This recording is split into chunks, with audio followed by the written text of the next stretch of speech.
they make it like a get rich quick scheme, and it's not. You can get rich and possibly quick, but the odds are highly against that. And to get into the business thinking that that's what you're going to do, you're getting in for the wrong reasons, you know?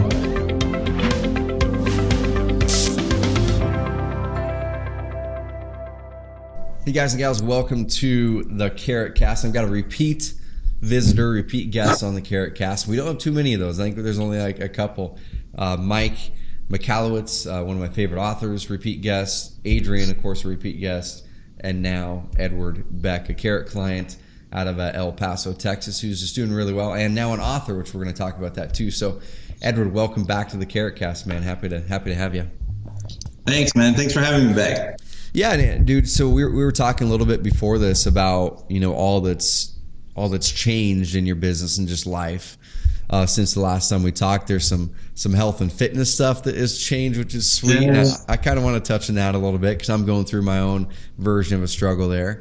There's business stuff where you're, you know, forming new businesses and bringing partners on, and there's also, of course, your book, and then of course your real estate business, which we're going to talk a lot about that. But dude, how have the past 6 months been in your life, and kind of what are some highlights, and even, dude, touch on some of the lowlights. What struggles have you had just since we did the last episode?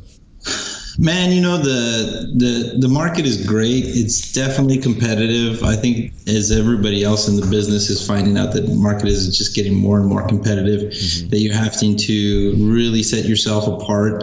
And that's what I like a lot about your teachings is it goes into, you know, branding yourself and talking about getting behind the number. You know, I've been doing it for a long time. So, you know, I was a number, you know, you always wanted this good Bandit number, and that, you know, you knew each other by your numbers, like the other wholesaler. Oh, that's the, you know, the last four numbers of his phone number, and you know him by his number, and it's kind of funny, but there's a lot of truth that came out to that. So I think as an investor, you know, trying to achieve what you want to achieve or gain market share in your area, that a lot of the things that Carrot's been teaching has helped dramatically, and not necessarily just on SEO side, also just in who you are as a company and how you're presenting yourself to the city, you know. So for sure, dude, it's such a big deal. You know, we've talked on the CarrotCast, we've talked us together, we've talked on other coaching things about your credibility score, how to bump up your credibility.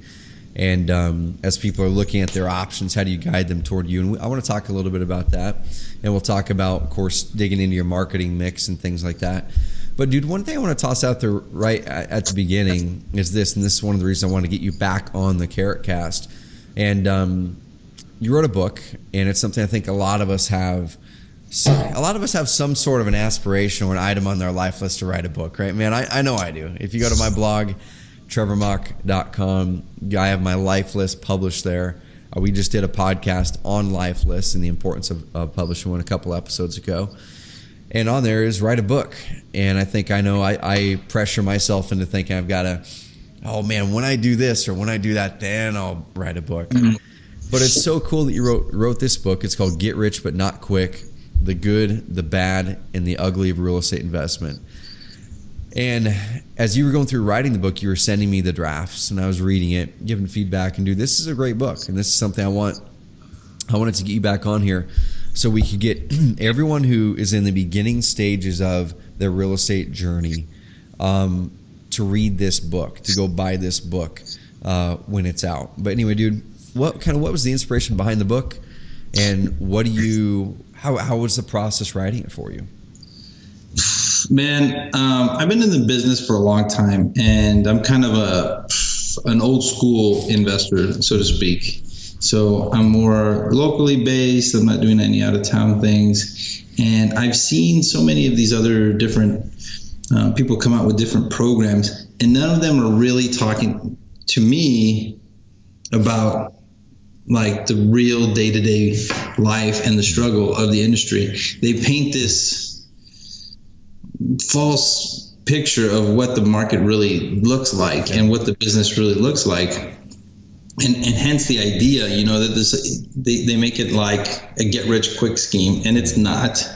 You can get rich and possibly quick, but the odds are highly against that. And to get into the business thinking that that's what you're going to do, you're getting in for the wrong reasons, you know.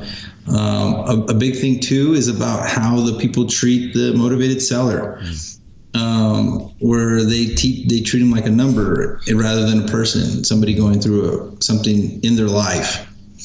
And then a lot of them too, a lot of the gurus, I hate to say the word guru, but a lot of the gurus, they make the business like you have unlimited funds to just go out there and attack a certain thing.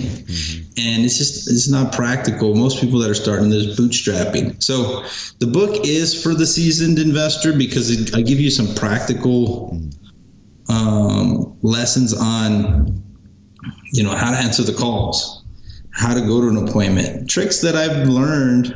Maybe not tricks is a good word, but things that I've learned that, like the verbiage of how you answer a call. If you answer the call in the wrong way, you can have a higher closing ratio or a lower closing ratio, you know? And so I kick over some sacred cows in the industry, and it's fun along the way. I give some insight into some stories, some crazy stories that you've been in. And if you've been in the business for a while, who knows what you're walking into a motivated seller's house. You know, you can walk into some crazy stuff. So I walked into some crazy stuff, and I put some of the stories in there.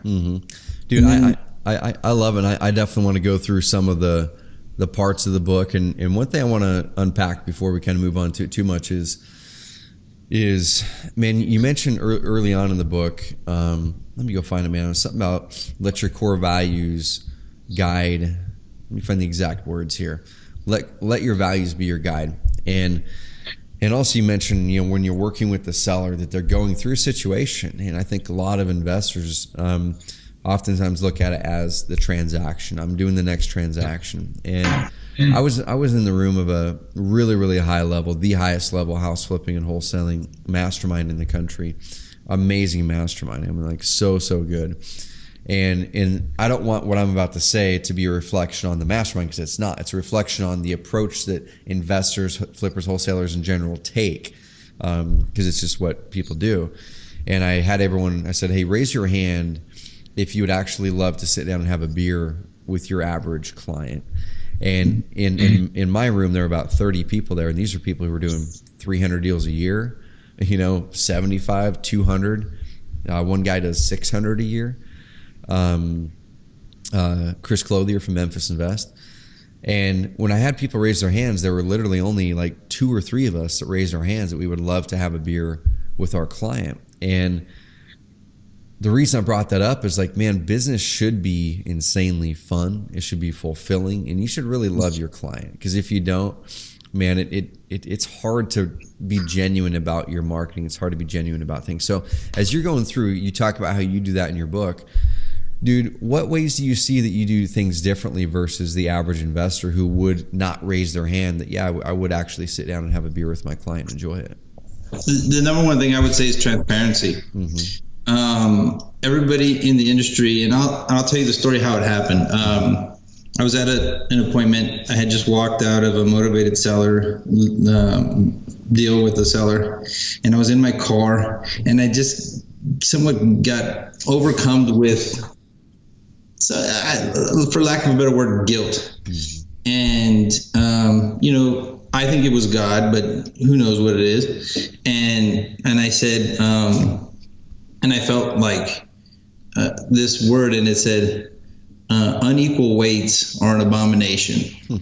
So the idea came in that I was going in there as the expert. I knew what market value was, and I knew what the repair costs were.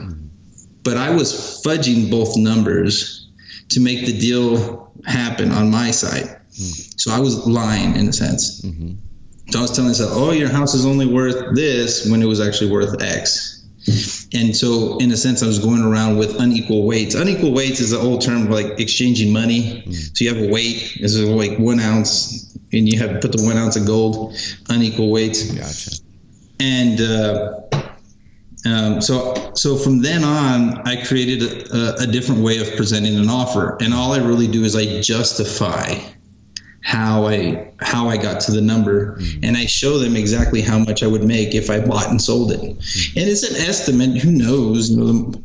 If you're a flipper, you never really know. The market is fickle, but that's what I do. Is I show them, hey, here's your market share. Here's what it's cost, the closing costs, realtors, your repair costs, and this is what you would sell if you sold it yourself. And then if you add me on top, I have to do the same that you do. I have to close, I have holding costs, and I have to make a profit. And here it is. And it kind of goes back to me and you, what we're talking about, Colby. Yep. Is I simplify. That's a strength that I have, in a sense. I'm a low fact finder, so I simplify. Everybody's going to be like, what the heck is he talking about? All these secret codes we're talking about. That's so, right. I think I was a 2 or a 3 on my fact finder. So you guys are going to go research it and have no idea what it is, but you'll love it when you find it. So I took a very complex thing and I made it simple. I actually created an app. I showed it to you, and it's a presenter app. So you literally can use it with your smartphone or your Android to present the offer to the seller, and all you have to do is input the value and the repair cost, and it'll spit it out for you. So, dude, that's so cool. So I want to make sure people really heard that and understand what we're talking about here. So Edward mentioned transparency, right? And one thing when you look at, as an example, let's look at this example that I get brought to me multiple times a week, which is opendoor.com, right? It's a Silicon Valley venture-backed company backed by hundreds of millions of dollars. They're going out there buying thousands of homes in Phoenix and wherever else that they're at. And they're buying a lot of houses. So they're taking a lot of business away from house buyers in the business right now. But when people look at it, they come to me going, man, it's all because of this pretty website that they have. Now, we have tested the heck out of emulations of their websites, and we found some of them worked as good, some of them worked a little bit better. In some markets, it worked way worse than the Carrot site. So it really depends on market demographics and psychographics. The site design is more based on the brand that they wanted to put out there versus this looks pretty, therefore it converts well. And the thing is, one of the big reasons why it's working so well is their transparency. It's crazy easy to tell exactly how much you're going to pay Open Door and what they're going to make, because you can go on their thing and it says we decide on a fair market value, and then you pay us 6%, and then we'll let you know if there's any repairs, and then the repairs are on top of that. Done. It's easy as heck to see. Okay, well, it's transparent process. I can understand how it is that he came up with this number, instead of Edward pulling a number out of thin air and them going, oh boy, is this a low number? It doesn't make sense to me. How did he come up with it? So as soon as you started doing that, what changed in your business, or what changed in you? Did you have any mental mindset shifts that made you enjoy your work more? Did it convert more deals? Yeah. So one thing I do very different than anybody else is I don't negotiate deals on the phone. And people are going to fall out of their chair like, what? I don't negotiate deals on the phone. I call, they call me, or I call them, and I find out, okay, are you living in the property, and why are you selling? And then I set the appointment, and that's it. If the motivation's there, I'll go swing the bat. So my closing ratio from deals is 20 to 25% regularly from a lead. So if it's able to close, and a lot of people, they get all the CRMs up front, but they don't care after they contacted the seller. They just, in a sense, to me, they're just kind of throwing, the spaghetti on the wall and just seeing what sticks. And to me, that's where the real deal breaks down. My closing ratio is better. So you're going to spend more in marketing. You're going to spend more in this, and I'm going to get more deals. So the other thing that changed is when I go to the seller, it's not combative, because we don't already have a number. So, and they don't have that number stuck in their head. So, like, say, well, what's the lowest you would take? That's the number one question every investor asks. What's the number one number you'll take? What's the lowest number you'll take if you got an offer today? And then you get 60 or 70 or 100, whatever the number is. So when you get there, now you got to take them from 100 to 60. That's a fight. But if you don't have a number and you write it out, you're giving the first number, say, hey, I'm 60. Now they got to bring you back up. So negotiations is different. That's really good there, man, because you will hear oftentimes that the person in negotiations that, that shows their cards first loses. And in this case, let's kind of break down the psychology there, because this is really important. And I want people to understand why this is so important, because I think a lot of people focus so much of their marketing on the sexiness of how many leads I'm getting, like you mentioned, versus where are those points in the process between getting a lead and closing a deal where a deal could fall apart. It's within minutes after the lead. Am I following up right? It's between the time that you set an appointment and show up. What can I do there to make that better? It's when you show up and make an offer. How many of those are closing versus not. So you've really optimized in a couple spots that most people aren't, which is sweet. So looking at the psychology there, if you're asking a seller what's the lowest you'll take, and they'll tell you, like you're mentioning, automatically you're almost forcing them to admit that they were being untruthful at the start, or that they didn't know what they were talking about. They have to change their mind. Yeah. They have to change their mind. And it's hard to change somebody's mind, So I'll give you one quick thing. So it's like they call, and I'll tell you on the thing. I have the whole script on here, and it's like, quick sell buyers, how can I help you? That's quick sell buyers. Sweet. Quick sell buyers, how can I help you? And they're like, I saw your ad, or I clicked on your website, or I got this in the mail, or something left this thing on the door.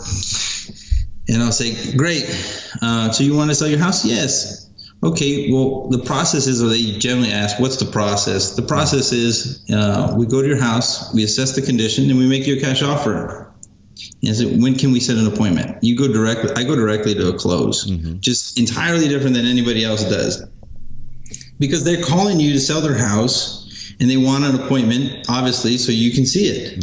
So there's no objection. You're like, okay, great, I'll do what you want. Yep. Then after that, I ask them prodding questions, but I already have the appointment. Gotcha. If you ask the prodding question first, you lose a lot of deals. They're like, I'm going to think about it. I'm going to talk to my wife, or I'm going to talk to my husband. So you lose them after that. So from the point when you're talking to that person on the phone, you want to get that appointment.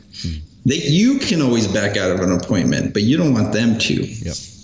So then the main thing I ask is, why are you selling? If the motivation's there and they have the equity, I'll go.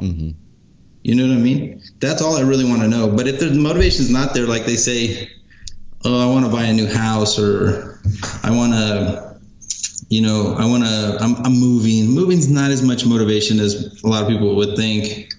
But if they're like, I'm going through a divorce, that's good motivation. Or I'm 5 months behind on my payments, or I inherited this house from my uncle. Those are good motivations. So you're like, great, let's go. So then you go to the house, you walk through it, and it's not combative.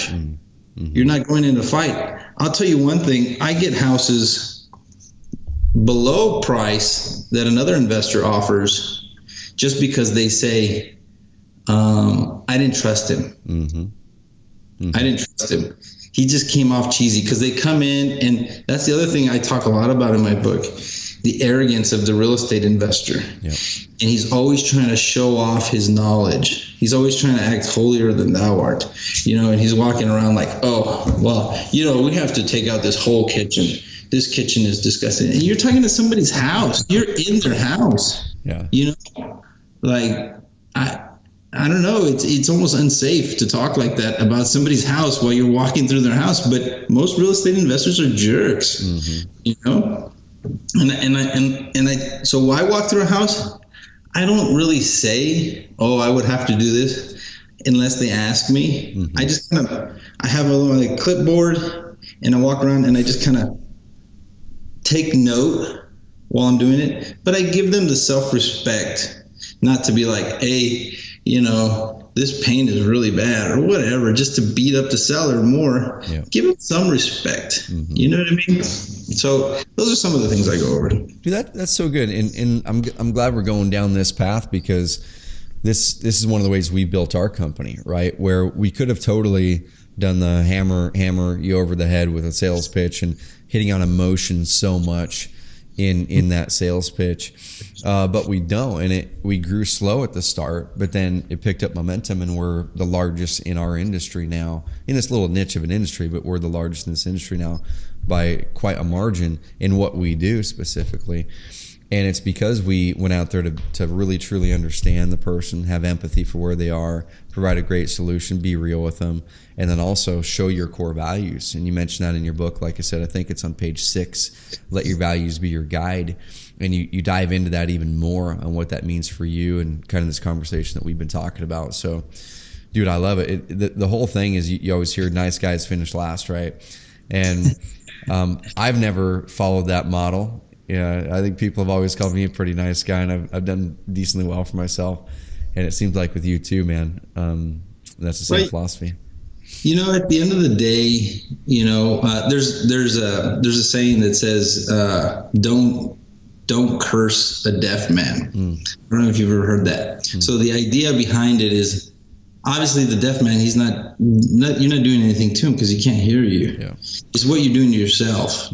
You know what I mean? So ironically, you go around and you're taking advantage of, grandma that, lost her husband, or, the mom that her husband died in a car accident, because that's what we deal with. And a lot of people don't ever talk about it, but I see it somewhat like a calling when I go to these people's house, and I'm the one I don't want to beat them up or tear them down. I want to take care of them during this horrible season in their life that they'll probably only go through once. And I wouldn't want to do that, because think of what it's going to do to me. Like, I'm going to sleep at night. That's probably why all the investors are jerks, because they're just going around screwing people, and then they're screwing their soul up, Yeah. Like, I want to be happy when I go home. I want to, like, my kids to like me, like dogs not to run away from me because I'm so evil, Dude, so I want to flip it around a little bit. So we've talked a lot about some of the negatives that some people will approach, but of course there's such a great part to this business. I mean, and people who do it right, like you said, are really, really solving a real problem. They're really going out there, providing a real solution, and doing it in a way that provides true value, and something you can look at your wife, your grandma, yourself in the mirror and go, you know what, I'm really proud of what I'm doing. This is sweet. Do you have any kind of favorite stories that pop in your mind of some of those sellers that you're just like, man, you gave yourself a mental high five, not because you made a huge profit on that one, but because, man, that was so sweet being able to help that seller? Yeah, there's one, it's at the end of the book. And it's something that always rings with me, because I wasn't working for myself. I was working for another company here in town. I partnered and worked with 3 different companies. And if that company would have known, they probably would have, chewed me out. But this lady, she inherited a house from her husband that passed away. She had never done anything with paying bills. She was just a homemaker. She didn't even know how to write a check. And she called me. She was behind like 5 months on her payment since her husband passed. She didn't know how to pay the bill. Oh, wow. And so she tried, and she wrote a check out and mailed it to the bank, and the bank kept mailing it back to her. But so she just comes into my office, and she's crying, and she's like, Mr. Beck, just give me $5,000 and I'll give you my house. And I was like, whoa, wait.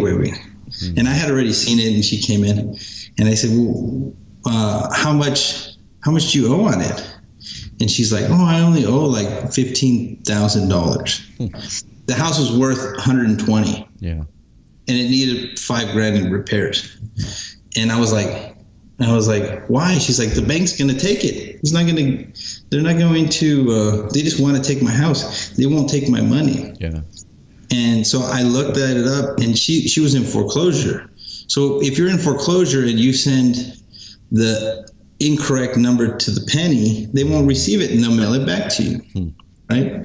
And I said, it was at that moment, that crossroads, in your life where you're like, I could totally screw this lady over for $5,000, get the house for $20,000 and make like $80,000 on a flip.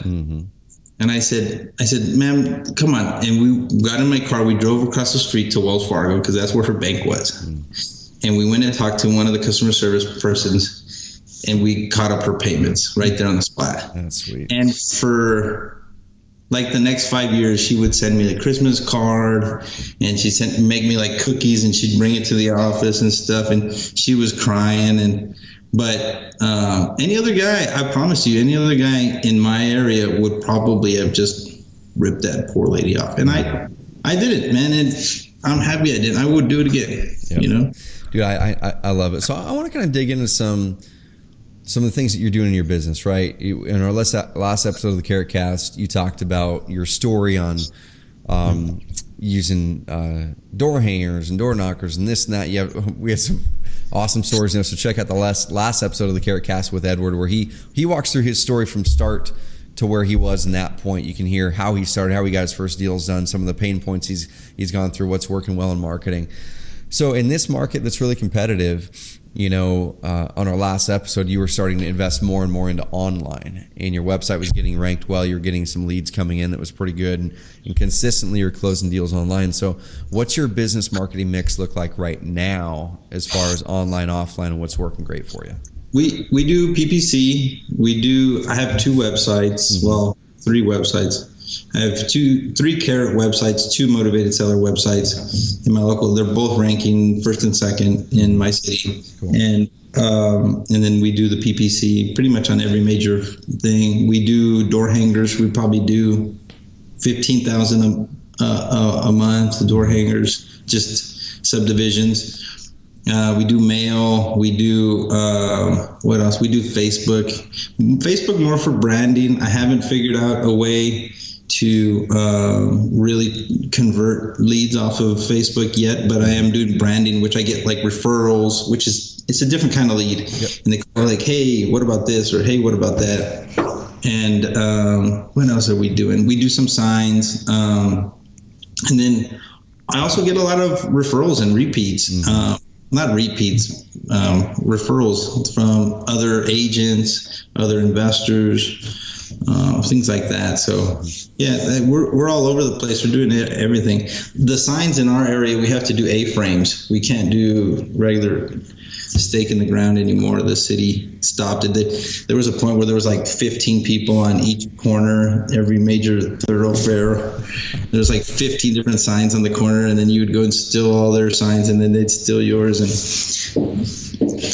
I'm glad I'm not dependent on signs anymore, because it was crazy. Yeah. The sign wars, it is a real thing. Dude, so on the online side, you mentioned you've got a couple sites that are seller sites that are both ranking for the same keyword phrases. Kind of talk about the psychology and strategy behind that, because some other people might be going, well, I heard him say that he's got 2 sites ranking number 1 and number 2. What's your reasoning there so other people can understand the strategy? Well, one of my favorite sayings is this. It's a horrible saying, but it's funny. And it says, "I'm not competitive. I just want to do better than you." Uh-huh. And I love it. But you just want to. I'm a competitive guy. I want to outrank other people, and if I can get 2 spots on 1 and 2, then why not? And but it really started with Adrian. And Adrian, your buddy, the guy that works at Carrot, and he did some SEO for Texas El Paso. So I had Texas El Paso, just the URL, no website. And then I had quick sell buyers that I had ranked already on page 1. Mm-hmm. It was ranking, but it wasn't getting me leads. And then I said, when I talked to Adrian, I said, I'll give you this URL and I'll pay you. And if you can outrank it, then I'll give you both. Mm-hmm. So that's how it happened. Sweet. So that's how you made the switch from what you were doing before over to Carrot. Right? Exactly. Okay. Yeah. Yeah. So Adrian proved himself, more than proved himself. So we went ahead and gave him both, and and he's been a blessing ever since I met him. So good guy. I love Adrian. Yeah. Dude, I'm so excited for you to come out. So depending on the time that you guys are listening to this episode of the CarrotCast, this will be published before our first official CarrotCamp happens. In October 9th and 10th, 2017. So depending when you're listening to this, doesn't matter. Go to CarrotCamp.com. We're likely going to do some other ones in the future, but Edward's going to be out here. Adrian's going to be out here. some other really awesome investors, a lot of our Carrot team. One of my greatest mentors is going to be here, Seth, who I've had on the podcast. And it's going to be a great time, dude. So it's going to be fun, us three, you, me, and Adrian, getting to sit down and strategize and talk. And yeah, it's going to be a blast. I'm looking forward to it. Yeah. For sure. So a couple things, dude. And then I want to kind of just really honestly drive people to the book. So we've already talked a lot about in the previous episode some of the models that you were using, and you're doing PPC right now, you're doing SEO. And one thing we haven't mentioned here is kind of scale of your business, where in the last episode with you, we talked about how you went through the original upswing in 2005, 4, 5, 6, had a big business with your family.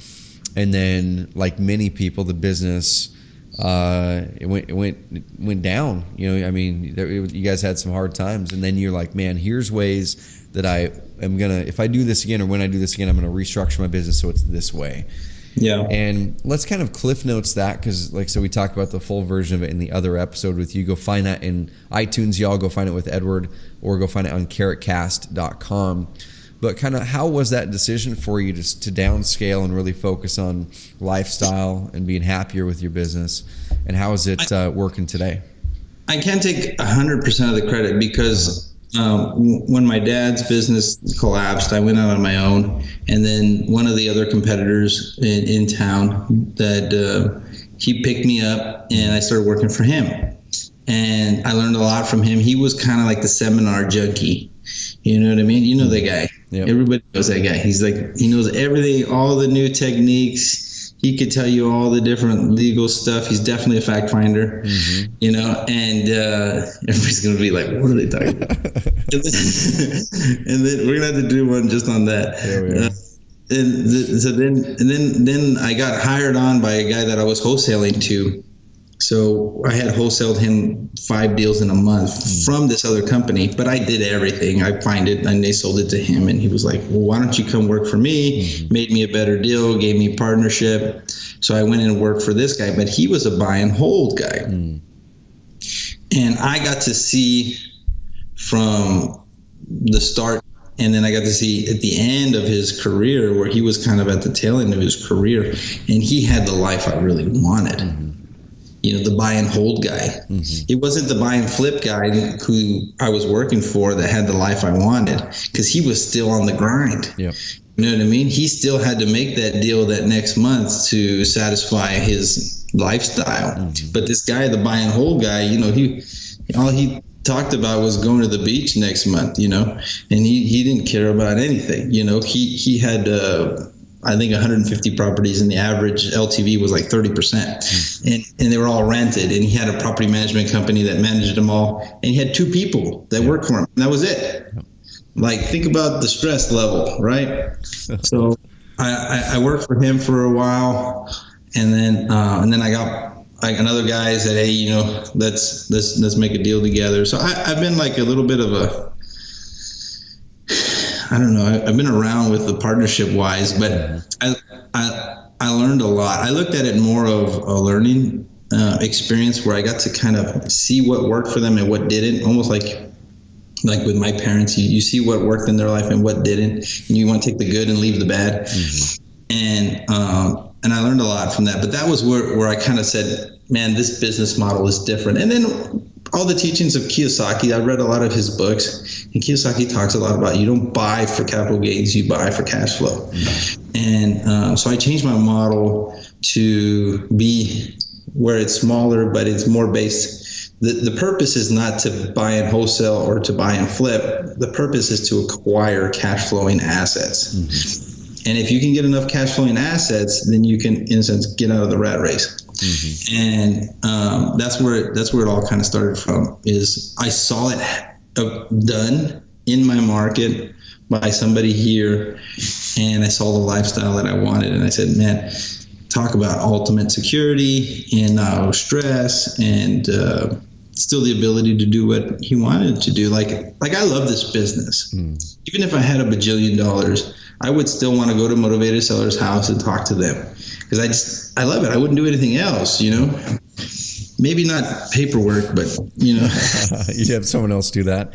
So to Dude, exactly. So to give people some context here on your current model, and I think this is so important, then we'll wrap it up with the book here in a minute. Dude, when I was first looking at doing real estate investing in college, I kind of latched on to what everyone at that time, this would have been 2005, so right there in the middle of the upswing, when I was a senior, and everyone's flipping, so that was kind of the sexy thing. So that's why I started researching. But then the more that I started to dig in there and look at the model, I was the exact same way that you had became, where I'm like, man, I see my grandpa over here with a bunch of property and see this person with a bunch of properties. I'm like, he doesn't seem like he's working, but to go out there and have to churn deals all the time, that completely seemed like work. So then I shifted my own focus on real estate toward, I'm going to use it for long-term wealth and cash flow. And, I've only wholesaled one property in my life. It was on accident, and never flipped a property. Not saying I won't, or there's no value there. You've always got to find a way. If you're going to buy cash flow properties, you've got to have cash coming in some way to then funnel into your purchases. Yeah. And for me, I chose to build businesses, funnel that cash into purchases. And for you, the business you're building is flipping real estate and wholesaling, funneling that cash into it. So if you don't mind sharing this stuff, and share whatever you want to share, don't share whatever you're not comfortable, but what kind of volume are you doing right now on a monthly basis, let's say buying and selling houses, and what's your strategy on buying cash flow? We probably do 8 to 15 a month. And I have a part-time assistant. Okay. And I have a partner, and my partner owns a property management company. And he manages all the property management. So I kind of, in a sense, use his analogy, is I go and kill and drag it in, and then he cuts it up and prepares it and makes it a meal. Yep. So, and he's definitely the fact finder and follow through guy. So we're just going to keep doing that. But, in a sense, that's what it is. So I would say we pick maybe 2 to 3 to keep. We probably do 2 flips, and then the rest we wholesale. And then I would say that's the majority. So we wholesale quite a bit still, but I get to somewhat cherry pick. And then a lot of times too is I'll form partnerships, and I really love to do that with deals. So I'll have a new investor that doesn't know what they're doing, and if I wholesale them that house, they would lose money because they don't know what they're doing. Yep. And so I'll tell them, hey, I'll get it to you at the same price that I do. You front the money, and we'll work the deal together. Gotcha. And it's another thing coming from a place where I want to help people. I don't want to hurt somebody, because I want them to keep coming back. Yep. So I have like 6 people that I do deals with, and we'll do flips, or we'll do buy and holds or whatever. And we'll go buy it, and 99% of the time they're put in front most of the money, whatever they have. So like say they have 50 grand, and like I had one last month, the deal costed 50 grand, but it needed like 20 in repairs. So we fronted the 20, we did the repairs, and then he fronted the 50, no overhead, no holding cost. Everybody makes good money. We make, on the buy and sell, we're going to make probably 15, and he's going to make 15. So you slice the pie a little less, but the risk is less as well. Gotcha. Because flipping is risky. It's a risky business. And anybody that tells you not, they're trying to sell you a product. You know what I mean? Like, flipping is risky. The way I equate flipping is kind of like speculation on the stock market. He's like, hey, I got this hot lead. Apple's going to go up. Like, that's how I equate flipping. And if you don't know what you're doing with stocks, I wouldn't buy and sell stocks. You buy and hold. Yep. It's safer. So that's the same thing I look at real estate. Like, you get into buying and selling flips, but you don't have any idea what the market is or what it'll really take to repair it. You're flipping stocks. Might as well go over there. But that's why I think the risk reward is really high in flipping. You can make 500 times your money, cash on cash. You can't make that in the stock market, but the risk is there as well. Yep. So to get in with this misconception that there's no risk in flipping, I think is another reason I wrote the book. Yeah. So, dude, let's make that transition right now. Because, like I said, I mean, one thing I love about the convo with you and several others too, Jack Bosch, a good friend of mine, he's in Phoenix. Podcast episode with him is he's really about creating a business that kicks off cash flow so he can buy cash flowing real estate, which creates his wealth wheel, he calls it. And it just continually, perpetually creates this wealth wheel. So he has that freedom, right? He can step away. He's got a business that's built, and he's got the cash flow coming over here that's he's set for life. He just works because he wants to now and travels all over the world with his family. And then you also have people we've had on the CarrotCast where they're flipping 200 houses a year. They're flipping 500 houses a year. And sweet, it's like, look at what you resonate with. And don't look at the sexiness of the volume of the transaction. Look at what's at the end. Look at what is the business and lifestyle that they're building with this business model, and does that fit what I want? And that's the cool thing about you is you've been through pretty much every model that there is with real estate investing. And at this phase in your life anyway, you're settling on create cash flow with my flipping and wholesaling and pile that into, or pile a portion of that into cash flowing real estate. It's just such a good model. Yeah, no, I really love it. And don't get me wrong, like anybody that, especially flipping 200 deals, you got to have some crazy system set up, because you're not going to be able to touch all those houses. And that's definitely, taking it to the next level. I would say the average guy maybe flips, like 5 deals a year, Was that what you say? So to me, that's the guy who's like, he got grandma's retirement. This is the average investor I meet. And he's like, hey, I inherited $100,000 and I want to get into flipping. And I was like, and I used to just wholesale him a deal. Like I had another friend who he borrowed money from some guy at church and he wanted to get in the business. He saw me and how I was living and I could go to Starbucks all day, That's the pinnacle of life, right? Is to be at Starbucks. Yeah, that's right. But and so he bought a wholesale deal for me. He didn't fix it right, and he put Chad Rock landscaping in the front, and he didn't paint it with the right colors, and it just never sold. He lost his personal house, right? And this guy's money, and I don't want to do that to people, and I wouldn't want that guy to go through that. So in the future, that's kind of why I changed it. I was like, well, if you're a savvy investor, like, okay, good. Like, I'm not even going to tell you what market value is. You figure it out. I'm not going to tell you where repairs costs are. You figure it out, But if you're some green pea coming from the street, I'm just going to say, hey, why don't we just do this deal together? You get a discount so you don't have to pay the wholesale fee. You're going to make less at the end of the day, but you're going to be more secure. Yep. Yeah, dude, I love it. So I'm going to buzz through some of the chapters here. And I guess while I'm saying this, at the time we're recording, I can't remember, dude, when is the book coming out? It'll probably be late this month, September, or early October. Sweet. So by the time you guys listen to this, the book will either be out or will just be coming out if you listen to this right when it's published. And like I said, the name of the book is Get Rich But Not Quick by Edward Beck, the good, the bad, and the ugly of real estate investment. And he goes all the way from, talking about his journey, his secret sauce, really injecting how he's built his business around core values. And then it goes into the meat, like where it's, here's how I find the house, my marketing, here's what happens in direct mail and with the web and door hangers and things like that. Then it goes into a bunch of other stuff. Here's exactly what you say to a seller when you're on the call. Here's the questions to ask them. Here's things to do when you're on the call. Here's what you're doing when you're setting up your appointments. And you give so many examples of their motivation and things to say. I mean, it's really kind of a point by numbers book that anyone can just go through and go, okay, that one tip right there can help me close my gap and increase my close ratio. That one tip right there by asking that question builds more trust with that seller. And then it just goes on and on. What you do on your walkthroughs with your sellers, how you meet with them, how you speak with them, how to make sure you're looking for hidden problems and things like that might come up, how you make your offers. And I can keep going, like I said, but it's going to take you from all the way from the mindset and how to really root your business in core values so you're building a business you're proud of and one that you enjoy, all the way through the close and how you sell it and dispose of that property.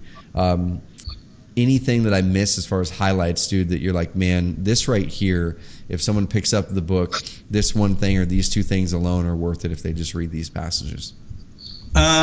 Signing contracts, there's a fear from new investors, because I work a lot with new investors when you're wholesaling. Yep. So there's a fear when you're at somebody's house and you're sitting across from somebody and you haven't signed contracts before.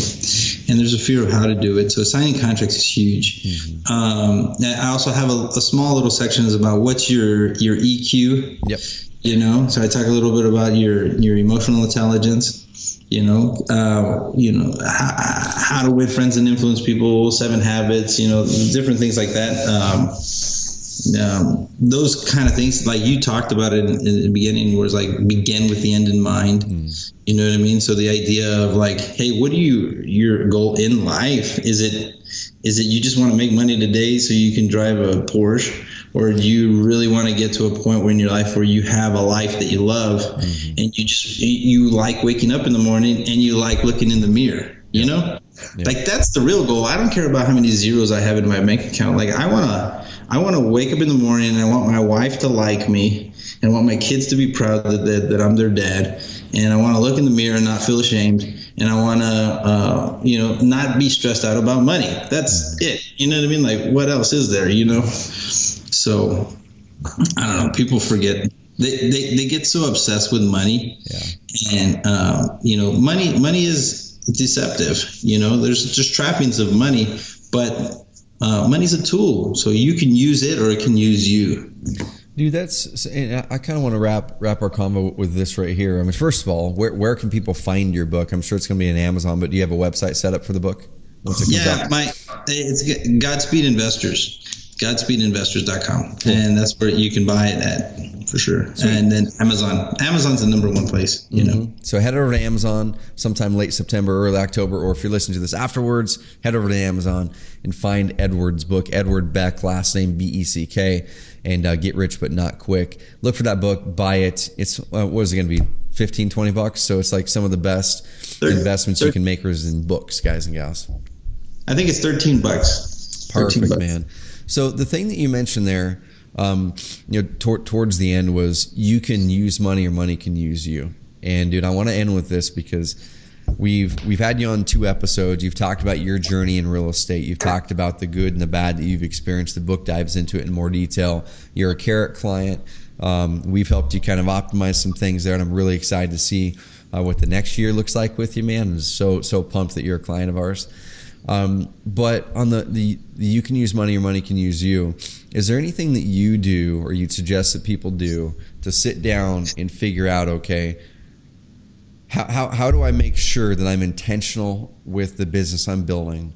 So I'm building it to truly serve me instead of to be something that I'm going to continually grind away at and never be comfortable or thankful or never going to stop. Is there something you do, like you write down your freedom number like some people say, or anything like that? Or I would say, a lot of people have goals, but I think deeper is your why. Mm-hmm. Why do you want it? What's the you can have the nice house, the Ferrari, and the bunch of zeros in your bank account, but why? I know a lot of super successful people, and I started asking questions because most of them are depressed. Yeah. And they're like horrible people, and like I wouldn't want to have a beer with them. We had that conversation, mm-hmm. right? I wouldn't want to have a beer with them to save my life because they're just going to infect me with their horrible life. Mm-hmm. And so I would say you got to understand your why first, and then aside from that, one practical way is, and it comes from that the richest man in Babylon. So the idea is 10% you put away and you save, right? And then I add 10% you put away and you give to charity, mm-hmm. or to your church, and then you live off of 80, yep. right? Yep. And you build your future off of 80, and then you put aside the 10 and you put aside the other thing and you give back. I think there's a saying that says that it's better to give than to receive, and there's a lot of truth to that. One thing I do here in town too is when I go to a motivated seller's house and they don't have like utilities on or food, like I'll take them to the store. That's cool. You know what I mean? And if I get the deal, if I don't, I don't really care. But talk about a blessing, like. And the lady, I'm walking through the supermarket with the shopping cart and just putting food in there. And the lady, she doesn't know what to do. She's like, but they're human beings. You know what I mean? These are your fellow Americans. These are like your neighbors. And if you're there with it and you don't give it to them, so I don't know. I think those are some of the reasons why is just, you kind of get outside of your own selfish desires and you focus on just helping people. And it's not a charity. Don't get me wrong. Like I'm very, Ayn Randish, that is capitalistic. But if I do it on my terms, you know what I mean? Don't force me to give, but I'm going to give on my terms. Yeah. So I think that's one of the things I would say. Dude, I love it. And that wraps in perfectly with an episode of the CarrotCast a couple times ago where I run through kind of my seven triggers or steps that I had to kind of go through in my life to be where I am today. And one of them, number 2, was be a go-giver. And that had to happen early on in my journey to really set me off in where I am. And it's just a good reminder, man. I'm so glad you brought that up. So, Edward, dude, thanks for joining me again. Everyone head over to GodspeedInvestors.com or to Amazon and buy his book. I think you're going to really, really love it no matter what level of investor you are. And reach out to Edward. I mean, he's a dude who's going out there closing a lot of deals, a great guy. And if there's any way that I can help you out, Edward, let me know. And I will see you in a little less than a month up here at Carrot HQ at CarrotCamp. So pumped about that, dude, and appreciate your time here again. Thank you, guys. Awesome. Thanks, guys and gals. Have an amazing rest of the week. Head over to those resources. Check out Edward's book. And if you're interested in CarrotCamp on the next go-around, go to CarrotCamp.com and see if we have any others scheduled. If we don't, keep on checking back because we likely will sometime for the next year. It's something new, and it's something that we're excited to see and hone and invite more Carrot customers to Carrot HQ out here in Oregon, just like Edward. So have an amazing week. Please put something into play that Edward talked about today. And I think the easiest thing we can all do is go out there and find something this week to give. Your time, your money, something that hits you at your core. Give to someone else and get in that practice because it's going to come back to you in spades. Thanks. Have an amazing rest of the week. We'll talk soon.